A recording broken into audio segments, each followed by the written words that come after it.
Hey, Real Green Ninja here. The video you're about to watch is a supplement to the existing tutorials and help videos already available on the Real Green website. I do take a more casual approach because I'm presenting this information as I would if you called in, although I may have a little fun with it. This video is based upon the information I, as a Real Green technician, would provide using my experience on the help desk. This video was created on my own time to assist with areas of the software that may be waiting for an official help video or tutorial. At the beginning of the training video, I will have the version of the Service Assistant the video was made with. I will also try to be as accurate as possible, but be aware, as Service Assistant updates are released, things may change. I'm using the name Real Green Ninja as not to stand out from the other amazing technicians that I work with. I hope the information in this video helps you, so grab a cup of coffee and I hope you learn something new.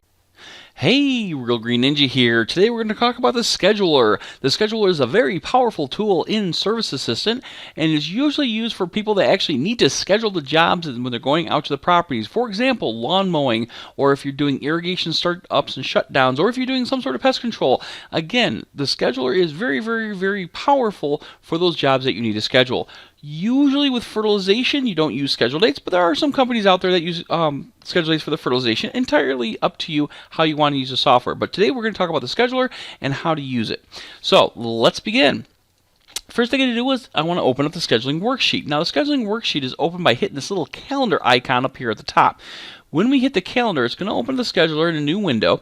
Now the thing is mine opens up kind of big, so we're going to go ahead and resize it a little bit here. Just bear with me for one moment while I do that. There we go. Okay, good. So that way it fits within the window of what you guys can see. Now, on the scheduler, there's three main areas. There's a filters work pool area, there is the actual scheduler itself, as well as the detail about the appointment that you're looking at. Okay, so let's go ahead and start with the filter work pool. Now with the filter work pool, you'll see that there's a calendar filter, so you can select what days that you want to see. So for example, if I want to see the week of the 20th through the 24th, what I can do is I can click on the 20th and hold my shift key and then drag my mouse while holding my left mouse button. When I release them, what it's going to do is it's going to show me all the schedule dates of the 20th through the 24th. All right? We'll talk a little bit about route filters and service filters here in a moment. Now, if I want to see like maybe all the Fridays of the month, what I can do is, again, I can click on the first Friday, but now instead of holding the shift key, I'm going to hold my control key. Holding my control key allows me to pick and choose which ones I want. And you could even go through and say, okay, I want all my Fridays as well as Tuesday the 14th. So again, by holding the control key, you can pretty much shotgun, go through and click a bunch of different things here. If you hold the shift key, it's going to grab everything from where you start to where you end. All right, now down here on the bottom, you'll see we have a routes filter as well as a services filter. If you want to filter what routes you want to look at, again, you just hit the little gear for go to filter settings, and you can check mark which ones you want to see. So again, if you have fertilization and you do maybe irrigation startups or fertilization and lawn mowing and you don't want to see your fertilization routes, again, you can just turn them off by using that setting. As far as services, as I said before, you can pick and choose what services you want to be on here using this filter. Now, one thing to be aware of though, if you have a route that does not have any services on a particular schedule date, and you do not have all of them checkmarked, so for example, I uncheck just one thing at random, if we go to a date, again, where there's no services, you're going to see it's going to say no items found. All right. Now, if you want to see those routes, so you can try to put that first service in there, then what you can do is hit that little gear, and again, you want to make sure everything's selected. But there could be, kind of check marks or unchecks or whatever, you're not quite sure. So you can hit this little square here, and so it disappears, and then hit it again, check marks, and you'll see once it does refresh, there's those routes. So I can actually start dragging and dropping services on those routes, so appointments on those routes. All right. Now, also in this screen, on this side here, we have the work pool. What's really cool about the work pool is it allows you to drag and drop appointments from one day to another very easily. So for example, I can grab this service right here, drop it into the work pool, go to my filter, say I actually want to move it to the 24th, go to the 24th, go back to my work pool, and then drop it where I want to put it. Now, if you try to put it on a date that it's normally not available for that customer, or you have the route turned off or whatever for that date, it's going to give you a message saying, are you sure you want to do that? And if you want to, you can hit yes, and now the appointment is set for that date. But we're going to go ahead and throw it back on the 21st where it was. So I'll throw it back right here, go to filters, 21st, and then I'm going to dump it back on the route. So again, like I was saying, is that even though you turn things off or you make it so it's not available, you can go through and override it by hitting yes. We'll talk about how to shut things down or whatever, or make unavailable time slots and stuff. But as I was saying, is the filters in Workpool. This is where you can go through and select what you want to see, as well as you can throw something in there and then drag it to where you want. And again, there's also filters here as well if you have multiple services in that Workpool. Now, over in this main section, this is the calendar. This is actually what the scheduler looks like as far as, what your appointments are going to be for that day. You'll notice I have the word close kind of grayed out in the background, kind of like almost like a foggy closed thing there. The reason why it's closed, and if we scroll down here and you look at about 8 a.m., we are no longer closed. If I go to the route parameters for that CL1, go to data, customer parameters, routing parameters, route, and CL1, you'll notice that I have Monday through Friday, as well as I have 8 a.m. to 6 p.m. So you can even indicate what times and what dates are available for this route to have appointments set to. Like I said before, though, if you do set an appointment in there when it's not available, it will still let you override it. Okay, but it's going to warn you and say, hey, are you sure you want to do that? And you can hit yes if you do, no if you don't. So again, it can kind of help you really fine-tune your scheduling. So let's go back to the scheduling worksheet here. All right. So as I was saying, is you'll see I had my day start at 8 a.m. and therefore I can start moving appointments there. If I try to, let's see, I'll grab that Workpool. Let's see here. If you'll see here, if I try to move it into a closed spot, it will tell it's closed. I can override it again by hitting yes. Or if I go through and I drag it down to where it's not closed, again, you'll see it doesn't give me a warning because that is an available slot for me to schedule appointments on this route on this day. All right. So as I was saying, is you can actually indicate those things here, and then again it will warn you if it's outside of the range of what it normally is or what you're allowed to do. Now, another cool feature they've added very recently, and I believe it was actually in the update 5.25. So if you're watching this video and you don't have this feature, you don't see like the close there and stuff like that, you want to get your service assistant updated so you have this feature, and this is really cool. A lot of people were talking about how they wanted to make it so that way they can indicate when one of their technicians is going on vacation. Okay, and maybe they have their technicians or the routes based upon what technician is doing the work. What you can do is you can create an unavailable time slot. All right. So, and again, I can click anywhere on here, and it's going to let me create that unavailable time slot. When I click the option, it's going to open up the screen. By the way, these screens keep popping over on the side, so I have to drag them into the field where I'm recording. You'll see you can put in a subject. So, again, let's say maybe you're coming in late. Okay, and maybe your child's having a vocal concert at school or something. I can never type and talk at the same time. If you've seen other videos, I usually get quiet. And then again, you can put your date and time. Now, because I was in the 9 a.m. slot, it automatically threw me for 9 a.m. But let's say I'm actually not coming until noon. I can go through and say, 4:21, I can change this to 8 a.m. So that way it bumps up against when we open for the day. Or I can actually click this little icon right here to the side, and I can say 12 p.m. All right? And then I can close this window. Now, I can also select what routes I want to make this unavailable time slot for. So again, if I could possibly do multiple routes, then I can check mark those, and it will indicate there. Or maybe you're closed for a holiday, or maybe there's a party or a company party or something. You can go through and say, okay, we can't schedule on those routes for that particular time. When I hit OK, you'll notice now we have an area that says coming in late, which extends till 12 p.m. Okay, again, because that's what I set it for. Now, oops. Now I can go through and I can edit the time slot. Again, I gotta move this over here. I can edit the time slot here, or I can outright delete it if I no longer need it. And it will ask me, are you sure you want to delete? Okay, and you'll see it disappears. So again, this is a new feature they've added really recently within like the last update of our 5.25 or maybe even 5.24, and I think it's a really cool feature. And this is what really inspired me to do the scheduler next, because they added this and I wanted to show you guys. Now, again, this is the calendar. You'll see it's broken up in time. Like it's broken up in 15-minute chunks. There's 5:30, 5:45, 6 a.m. You can change that down here. Where was it? I thought you could change it. Maybe they... there it is. Okay, so you can change it down here. It kind of extended back past the thing a little bit. I'm not sure if I'll be able to scoot it up here. So let's kind of scoot it up here. Let's see here. Snap to the half an hour. Does that do anything? Okay, there you go. You'll see I set for half an hour. Now it's 7:30 or 7 to 7:30. So again, you can change the units or the slots that are available based upon time and stuff. And again, I'll set for 5 minutes to get a bunch of little lines there. So again, they did change things a little bit too. Again, like I said, this is the first time I've really had a chance to play around with the latest version of the scheduler. You can tell it's to sort by day route, or you can tell it by route date. Again, whichever is most convenient for you. And they also added the zoom feature, which you can zoom in and zoom out. So again, they've added a lot of really cool features of software. I highly recommend playing around with it, especially if you got a little time.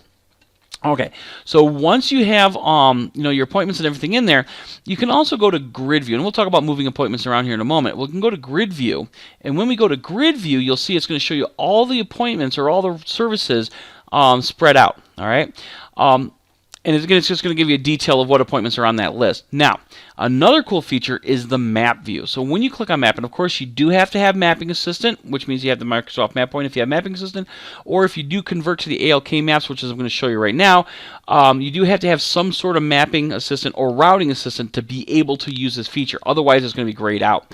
I'm going to hit the map option right there, and it's going to take those push pins and throw them on a map for me, as well as it's going to throw those appointments over here on the left-hand side. So I can even move things around, and again, it's going to give me the messages and everything like that. I can even move things around, based upon where they are on the map. So like I was saying, it's a really cool, very powerful part of the software. It's just a matter of getting some hands-on, playing around with it and stuff like that. And it'll give you, like, oh my gosh, 1,247 total size with a 2,700 miles drive time or distance and stuff. So again, you can even take a look there to kind of get an idea of what you're doing. Like I said, you can move stuff around. You can also click this little icon right here, and you'll see you can tell it to calculate for shortest. You can calculate for shortest time, shortest distance, as well as calculate for time windows. Time windows is one of those one of those options that are in the detail view of the program or service, as well as what shows up here. Again, we'll go back to detail view in a little bit when we talk about throwing something brand new onto the scheduling worksheet. Okay, so like I was saying, is you can go to the map and you can see where the locations are. So again, another really cool thing about the software. Or you can also go to a summary. Summary is giving you a breakdown of the services that are being performed per route for that date. All right. So again, that's this main section right here. Now, over on the right side, this is where we're going to have details about that particular appointment. So if I click on this one right here, you'll see it's the Great Escape Real Ninja. Okay, at 453 Rochester. You'll see it's going to have the schedule date. It's going to have the start time. The start time is the top line here. The duration, or how long you expect it to take, if you have your price chart set up to do estimated times, then it will be able to give you duration. Now, you can change the duration here. So again, you'll see I have it set to start at 12 a.m., but I don't want to move it quite yet to a realistic time, but I want to change the duration. So again, we're on this one right here, this one that's almost kind of a little bit to the left of the middle, and let's say a duration of 60 minutes. So it should take an hour. As soon as I click off that field, you'll see it's going to refresh, and you'll see that one that I've selected now becomes longer. Okay, if I go and say, all right, I want it to be 120 minutes. Again, 2 hours to do this job. Let it refresh. You'll see it changes the length of that appointment. The time window, other than the sorting and stuff like that, is pretty much one of those things where it's more for reference. We're going to be there between 2 p.m. and 4 p.m. All right, you might actually schedule the appointment for 2:30, but you say you're going to be there around 2 p.m. to 4 p.m. So again, it's if we change the time window here, it's not going to affect when the start time is, or it's not going to affect the duration. All right, so just keep that in mind. So again, I can even go through and say here, I want this for 1 p.m. I'm sorry, 12 p.m. It might be a little easier to do 12 p.m. to 2 p.m. and then p.m. Okay. Nope, I was hoping it was. Oh, still, even then, you'll see, even though I changed that, it did not change this appointment. If I drag this appointment down a little bit, let's drag it right here. Again, right now we're closed because we're in the top part here. Also, it's going to warn me if I want to move it out of the time window. You'll see if I do move it, it will update the start time as well as the duration if I were to drag and drop or drag that bottom line here. So again, if I take this bottom line here, drag it up, you'll see again scheduling thing, yes, and you'll see the duration will change once it's done refreshing. All right. So like I was saying, is you can manipulate information in the scheduler. All right. If you promise you're going to be there, you can check mark this promise checkbox. It's the same promise checkbox that's on the details. Again, we'll talk about details in a little bit, but pretty much it's going to highlight the schedule date purple with white text to let you know you promised the person you're going to be there. The customer called. Again, you can go through and you can indicate that you called the customer by hitting that little phone icon. It's going to throw that in there. And because you've called out and say, hey, just want to confirm or whatever, again, you hit that icon. It's going to put in the today's date and time. And you'll see we're actually almost at 8:30 p.m., which I'm not at work right now. So again, I'm doing this on my own time.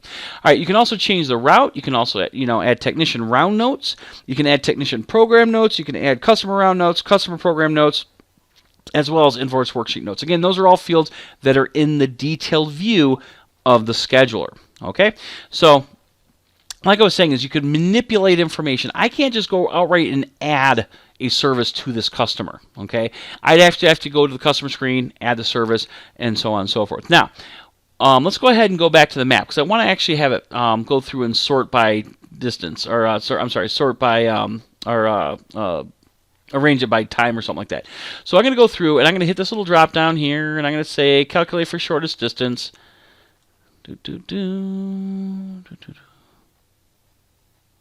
Oh, and I just realized maybe it might not reshuffle those.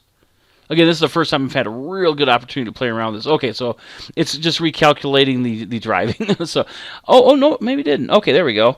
Okay, so it does look like it did sort them through. So again, you'll see it did shuffle it basing on, and it started me at 8 a.m. because that's when my business day starts. All right, and you'll see again there's a little overlap here because again I've been playing around with stuff here. Let's go ahead and do that. There we go. So again, you can manipulate the things and manipulate the appointments on here if you want to do it. You'll also notice down here this is the distance from your depot or your starting location. So again, you could even do it. Shuffle it around as needed and stuff like that. And you'll see some of these are kind of out there. All right, so now once I have them in there, so let's go back to the scheduler here, and we'll take a look, and you'll see nothing's at 12 a.m. because we shuffled everything to be when we're actually open. Oh, where did those go? Oh, hold on a second. Let me try doing this here really quick. I'll get those back. At least I hope I didn't goof anything up too bad. Oh, there we go. Okay, there's our appointments. Now, once you have the appointments in the order you want, again, assuming you want to put them in order on the scheduler, because you say, I'm going to be at this person 8, I'm going to be at this person 8:30, and so on and so forth. If they're all at midnight because you're doing like mowing and stuff, that's okay, because you might be doing your routing based upon the map of the people you pull from the invoice screen. But if you do have a specific order, what you can do is you can actually right-click one of the appointments. Now, I'm going to go through all the different options, but again, you can indicate to call the customer.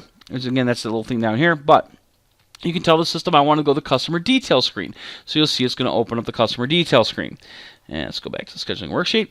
Or you can right-click and tell it I want to go to the program service screen. So again, it's going to go to the program service screen for that customer for that job. Open up the scheduler again. You can also tell it that you want to print a single invoice, which will print only the one invoice. Or, this is what I think is the coolest part of this, you could tell it, I want to print invoices for this day route. When you click that, all those jobs are going to be thrown onto the invoice screen in the order that they are on the scheduler. Now, obviously, because they're in that order already, you're not going to hit that little globe and reroute them, all right? Unless you really, really want to, okay? Also, because they're on here, you don't have to get invoices, all right? You put them on that list in the order based off the scheduler. Now, if you do that and you realize and you print them out or something and something's a little bit off, it could be possible that maybe someone hit get invoices, or they might have hit the little globe here and changed things around. So again, as long as you're using the scheduler and you actually have the appointments in the order you want, you don't want to reshuffle the order by hitting like the little route icon or whatever. Okay, so let's go ahead and close that. Close that. I'm actually going to close that one as well, and let's go back to the scheduler here. Now, you can also right-click and create an unavailable time slot. Again, just like we did a little bit earlier in the call, or earlier in the video. You can tell I work today. It's been a long, long winter time. I'm happy for spring. Things are starting to slow down just a little bit, so maybe take a breather, but it's still kind of busy. All right, so as I was saying is we got the 3 main sections. We got the filters. We got the main schedule area. We got the individual appointment properties. All right, now, let's go ahead and go to the program service screen for that job. If I go to the detailed view, again, anything I change here will change the scheduler. Okay. Also, if I make the changes on the scheduler, it will change what is on into the detailed view. Now, if you have a job that you want to put brand new onto the scheduler because it's a new customer, or they sign up for a new service or whatever, what you can do, let me find a customer that's on here. Let me minimize that. I'm going to find someone that does not have mowing yet. Okay, let's go ahead and activate this customer here. Activate. Save. Okay, so if I go through and add a job, and again, we're going to add the mowing job because that's what I've been using for my demonstration. And like I said, this is pretty much any service, irrigation startups, shutdowns, mosquito control, whatever you're doing that requires schedule dates. You'll see it's going to throw today's schedule date there in there for me. That's fine. But again, with mowing, I want to update schedule. It's going to ask me so on and so forth about updating schedule and stuff like that. I can hit yes, and you'll see it builds out my schedule. Now I also have it set for Monday, so it will give me a message saying, oh, you can't schedule for that day if I tried doing it for something other than Monday. But what I wanted to show you is that once you have that job in there, hit my required fields, save, there we go. What I can do is I can go through and I can send this to that work pool I showed you earlier. When I click that icon, it's going to open up the scheduler for me. I got a feeling it might open up big. Let's see here. Or maybe did it throw it in there already? Oh, there it goes. There's that mowing job. And again, last time I did this, I had closed the scheduler and reopened it for me. But you'll see there's that appointment in the scheduling work pool. So now I can go through and say, you know what? I want to take a look at the 21st, and I want to find a spot where I can put that appointment. I'm going to go ahead and stick it right there. Okay? Like I said before, because today's Tuesday and I had Monday checked, it's going to say, are you sure? Yes. I hit yes. But now that job is in that spot. And again, I can move things up and down. I can, change it around. I can change the start time and so on and so forth. All right. So as I was saying, very, very, very powerful tool. All right. I'm trying to think if there's anything else. I think that's about it, at least for the crash course on the scheduler. It's got most of it. Oh, I want to show you the little promise checkbox here. So again, if we go to the scheduler, or I'm sorry, if we actually, where's my schedule? There it is. Go to the scheduler. If I click on that, I click on the little promise checkbox there, and then click some other field, and then close it. Okay. Oh, by the way, if you do change any of the filters or whatever, it's going to ask you if you want to save current settings as default. If you want to have the same settings next time you go in the scheduler, hit yes. If you don't care, if you want the same settings that you had just used, you click yes. If you want the settings that were originally set when you came into the scheduler, you'd click no. But let's see here. Close that. Go in here. Go to my detail. Okay, let me see. Oh, you know what? I just realized. Did I do that right? Okay, well, you know what? Let me go ahead and do this. Let me check mark the promise checkbox in this one. I might have grabbed the wrong one or whatever. But again, okay, so you'll see the promise checkbox is there. Now, when I go to pull my work, boom, boom, boom, and I do, I did fungicide apparently last time I did use this, mowing, and get invoices. You'll see how those are purple. Those are purple because I promised that we were going to go out there and do it that day. All right. So I hope this video helps. As with all my other videos, I hope it helps you out. If you need any help, give Real Green a call. But that's pretty much my crash course in the scheduler. And you guys have yourself a wonderful day.